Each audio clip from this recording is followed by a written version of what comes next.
Welcome to another episode of the Not Another Yoga Class podcast and LinkedIn Live. Today, we're going to talk about emotional regulation. There are times when I'm feeling a little bit low or grumpy, or my mood is not where I'd like it to be. And even though I don't do this as often as I used to, sometimes I'll snap at a loved one, maybe a friend. And there's obviously consequences to that, unless they identify that I'm in a bad mood for a certain reason. What I'd like to talk about today is when this type of thing happens with a senior leader, when they're not in a good place emotionally, and how that bleeds out, the effect of that. So I've got an amazing guest. I've got Wellbeing Facilitator Silvia, who's also my friend, on to talk about this subject. Welcome, Silvia. Thank you so much for having me. Thank you for coming. So let's talk about it. Let's talk about emotional regulation with senior leaders. This can be a bit of a problem. Yeah. So how I really want to start is, I was thinking about this the other day, that we've always been taught how to think, right? We're always being taught how to think. We say to our children, come on, just think, use your head, use your brain. But we've never been shown how to feel, and it's not really our fault. I think it goes back to the times when we were gatherers and hunters and gatherers, when they had no time to really think. When something moved in the bushes, they had to go like woof, logic, fight or flight, go. So maybe it stems from that. So the question was, sorry, remind me again, how... Essentially, emotional regulation. Right. So how does it look like when leaders are not regulated? Well, I can share with you what I used to see in my corporate job, where I was there for about 11 years, a huge organization, with like, I don't know, I think we had 40,000 employees, huge offices across the UK. And it's sad, but I've seen a lot of my bosses, who were not emotionally regulated. And what it looks like, example, my boss, he'd be like, we've got these massive offices, open plan office in Milton Keynes. And I remember he'd be like, just doing this with his hair and effing and jeffing across the whole office. There were 100 people like in our team, and we'd be like, what is going on? Like, he had no soft skills, no restriction on, he would just go for it, all the anger, all the swear words, and we'd be listening to all of that. He was shocking. And so that really had an impact, because we were all so scared to approach him with anything. I remember once he called me into a meeting room. We had a performance review, and he was like, do you think you're confident? Do you really think you're confident?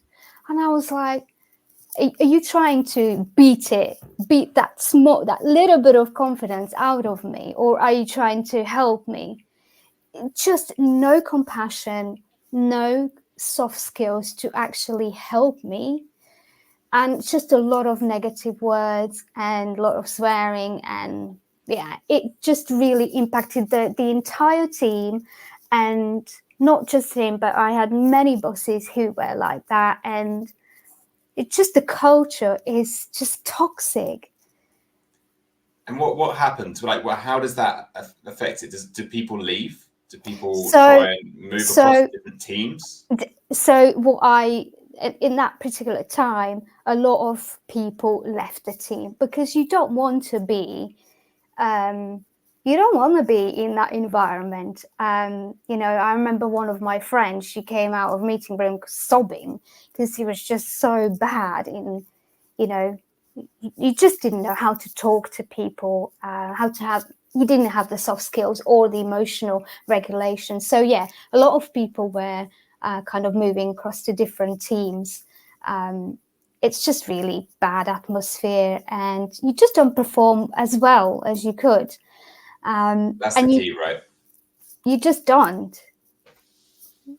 It's sad, but so let's flip this around a little bit. Let's talk a little bit about senior leaders who are emotionally regulating and the benefits of that. And then we've got a great question in the comments that we can kind of talk about afterwards. So, okay. So to me, emotional leader, like really balanced leader is, I'll give you an example. So you are in a meeting, yeah, and you are presenting a project. You want to talk about, you're explaining a project, a process in a team meeting, yeah, and you're feeling great, everything's going really well, and you kind of scan the whole room, yeah, and you meet the corner of your eye, you meet the other colleague, let's say, or your boss. And as you're explaining, you just see him or her, and they go like this. Yeah. You, as you're standing there explaining the process, you get the hit of worries or anxiety pretty much straight away, because our nervous system responds to external environment and it thinks you are in danger. It's a threat. Of course, you're not, but that's how we respond. So you get the hit, you feel the fear or the emotion, and you go straight into your head like, oh my God, what did I say? Did I say something that is completely like inappropriate? So you go into a story. You leave the meeting, and if you are emotionally regulated, you can take yourself out. Maybe go to the bathroom or, take yourself outside. You breathe through it. You understand that this is your boss. You have a great relationship. There's nothing to worry about. You can let go of this worry. It was just a hit. It's just your nervous system responding to a body language. If that fear, worry is still there when you leave your work, you go home, you feel angry, you give your leftovers to your family, your children, because you're still frustrated from that meeting. If that feeling is still with you in the morning, you go, hey boss, can I have a chat with you? And you can say, look, thank you so much for being in the meeting. I really enjoyed presenting the project. But when I looked at you, with the corner of my eye, I just looked and you kind of like went like this. And I was wondering, is it something about me? Did I say something? Is everything okay? So to me, to have the courage and being so, knowing your communication, knowing how you can approach someone with compassion, not being rude, but like really compassion, is good thing. And I think that's what regulated person to me looks like. And perhaps the person will go, I'm so sorry, you know what, I was thinking in my head, I've got another meeting and I'm not prepared or whatever, because often we take it personally. Yeah. And it's not about us, but we react. So I think from the leader's perspective, creating an environment where that person can come up to them and speak to them, that's absolutely important, right?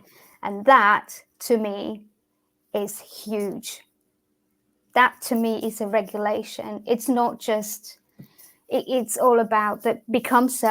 You need to be self-aware that you get the hit, that there's something that triggered you, and then have the words with compassion, not being rude, not hurting anybody, but really politely say, hey, is everything okay? because I'm just making up stories.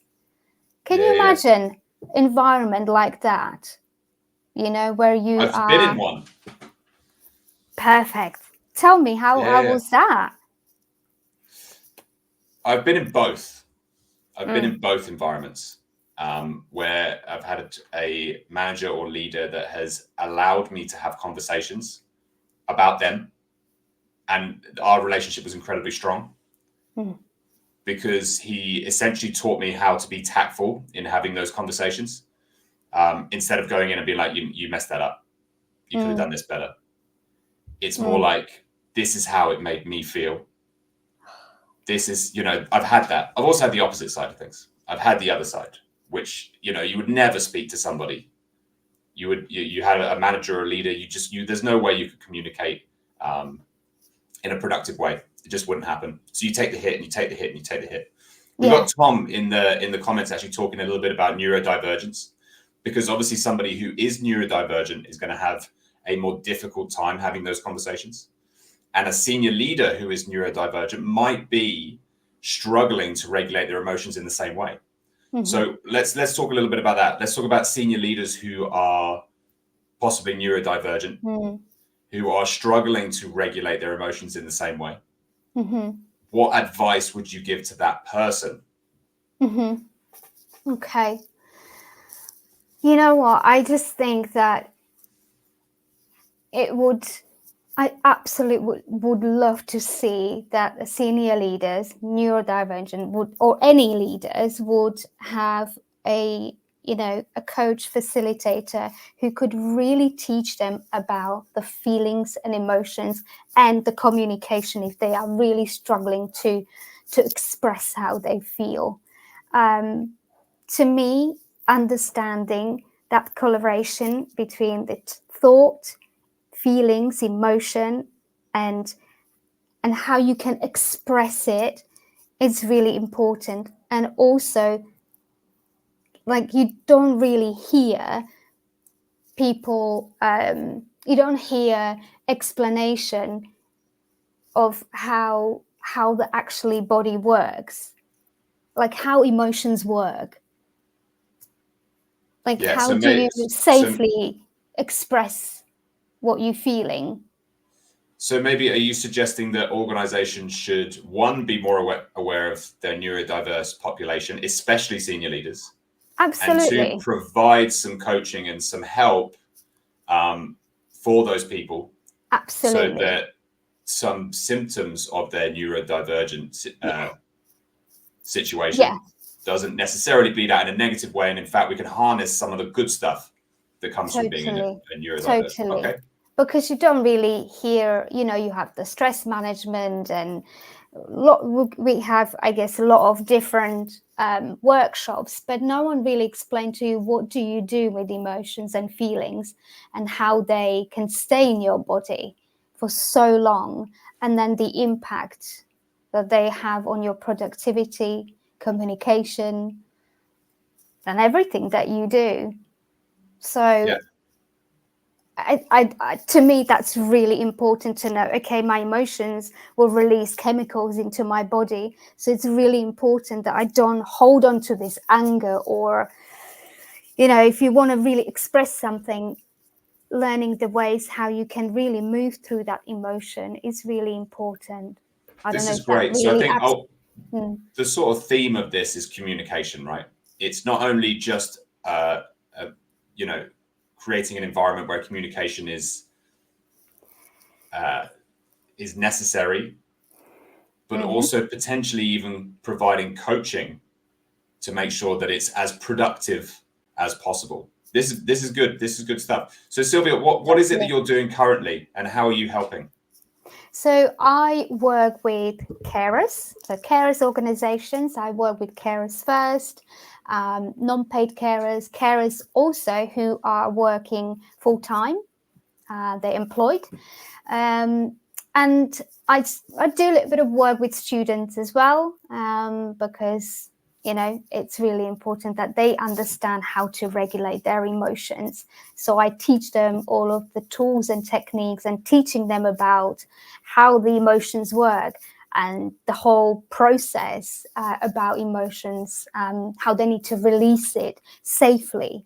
And yeah, that is amazing. That is what I do. Thank you for so much. Thank you for so much for coming on as a guest. I think this was a Thank you great very episode. much. Thank you for having Thanks, Silvia. me. Bye-bye. Thank you. Bye.